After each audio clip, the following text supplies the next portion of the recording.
how to take a scrolling screenshot in Windows PC. Hey guys, in today's video, I'm going to show you how to take a long screenshot on a Windows PC.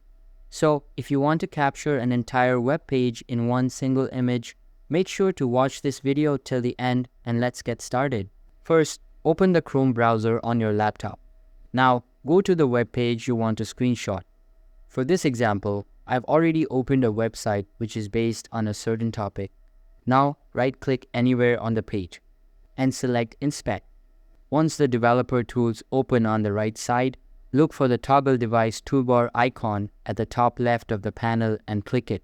Next, on the same panel, click on the three dots on the right corner. From the drop-down, select Capture Full-Size Screenshot. Now just wait a few seconds, and boom, the screenshot will automatically download to your computer.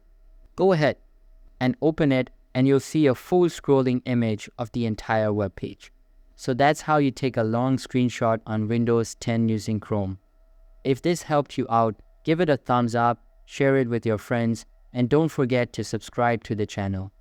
Thanks for watching, and I'll catch you in the next one.